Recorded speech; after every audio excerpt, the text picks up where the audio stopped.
Today's video was sponsored by Harrison Maita, a true patriot and a Kenyan nationalist at heart.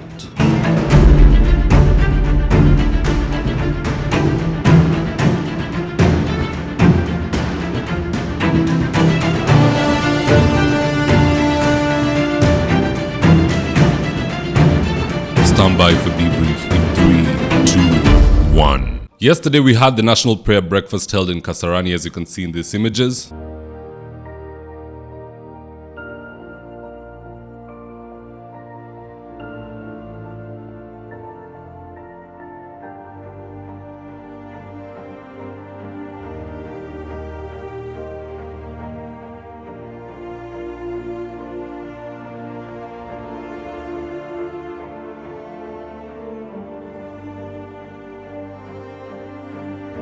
Now, in this video, I want us to look into the highlights of this event and also some of the blunders that were committed during the prayer breakfast. And with no further ado, let's get after it. Number 1, in previous national prayer breakfasts held in Kenya, we saw opposition leaders also attend. For instance, right after the 2017 elections, we saw Uhuru and Raila meet up at a prayer breakfast where Raila reminded Uhuru that he called him Kimodo Kigoroki and told him to apologize. Here's a tip. During our discussions, he accused me of having insulted him. I also told him he also insulted me. He called me Kimundu Muguruki.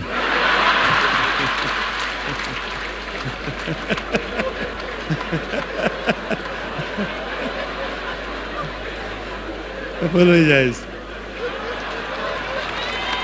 You know, Kenyans are looking for that kind of heartwarming moment whereby hostilities are placed to the side and people can make peace, you know? So we can also see that Ruto, despite impeaching Gachagua, they can meet at a national prayer breakfast, shake hands and give a speech. And at the end of the day, that reminds us that it's all politics. There are citizens who need to be reminded that this thing is politics. There are those who take it to heart, and that is why you see things like 207. But the hatred, as at right now, it's so deeply entrenched in Kenya Kwanza that they opted to go beyond the Kenyan borders to invite Tanzanian MPs, yet they couldn't invite the guy at Wamunyoro. So anyway, Ruto decided inviting the Tanzanian MPs was more important, and he did it, and he went on to apologize to the Tanzanian people and the Ugandans, but he couldn't apologize to his recently impeached deputy. Here's a tip. Is going to be greater than our past. And so, ladies and gentlemen, friends, our neighbors from Tanzania, if we have wronged you in any way, forgive us.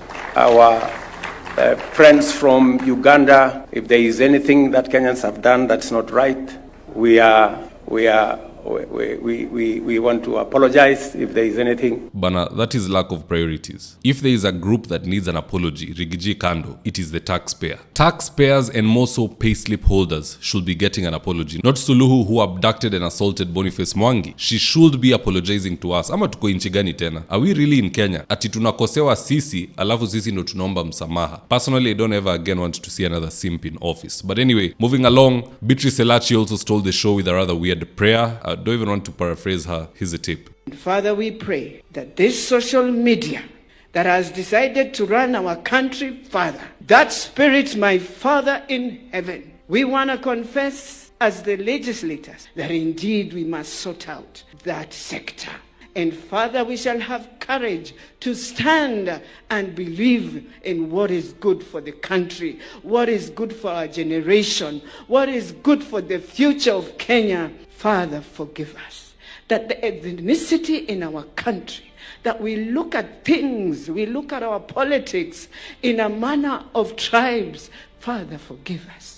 The blood guilt that we have carried. Ati spirit of social media ndo ile pepo kubwa ambayo inasumbua wa Kenya. That can't be true. The biggest genes that we have is the spirit of abductions, the spirit of gaslighting, the spirit of corruption, the spirit of lying during campaigns and then going on to do the exact opposite thing that you said. Those are the spirits we need to deal with, not the spirit of social media. Na hii mapepo yote nimetaja zinapatikana bunge na state house. One day, one time, we will visit these people with holy water in the next maandamano. The first maandamano ilikuwa ya kukula mchele ya Wetangula. The next one, if there will be a next one, itakuwa ni ya kufukuza mapepo with holy water. Third thing worth noting during the prayer breakfast, after Ruto and Elachi went on stage to pray and say their own things, there came a gentleman who from where he sits seems to have been sent by God because he touched on the real issues which affect Kenyans and the Gen Zs in specific. Here's a tip. What about your Gen G? How do you build the bridge? You know, I have children. I have 5 children, 4 boys and 1 girl. What's fortunate is my 1 girl can beat up all of her brothers, but I have 5 children. And I remember last year coming to the prayer breakfast. And when my brother Earl and I got back home, we saw the Gen Z's frustration. And Earl asked, Rick, what do you think the problem is? What Gen Z is dying, and I'm talking because I have Gen Zs. They're dying to be loved. They're dying for a seat at the table. They're dying to be respected. And I won't ever forget when my boys were growing up, because sometimes as parents, we want our children to stay children all of their lives. But that's not the case with Gen Zers. Gen Zers have grown up. They've gone to college. Some of our Gen Zers are smarter than we are. I have a daughter. She's a doctor. Whenever I need advice on my health, I don't go to a hospital. I call my daughter. Whenever I want to invest my money, I don't go in and go to a bank. I call my son Caleb. When I need counseling and when I need therapy, no, I don't go to a psychologist. I go to my son Micah. Because all of my children have grown up. Heri yeye. Hapa Kenya rais akitaka mawaidha anaenda kwa Faruk Kibet na Atuoli.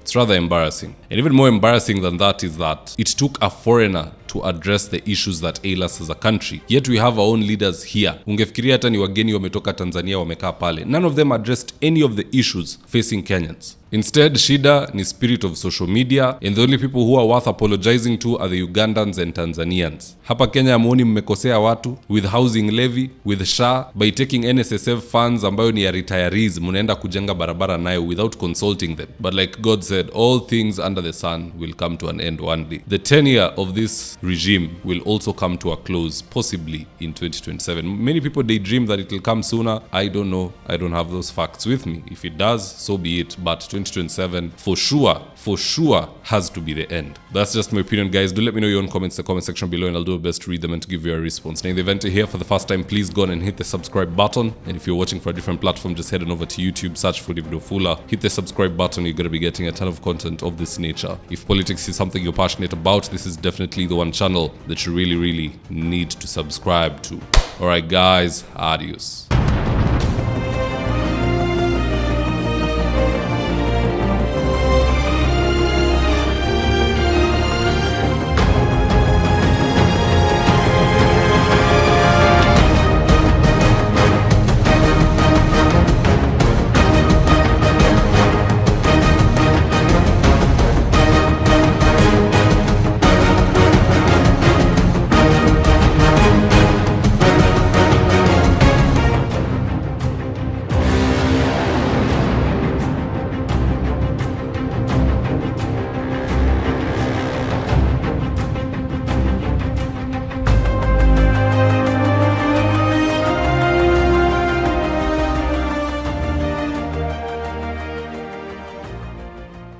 Thank you for choosing David Wafula as your primary news platform.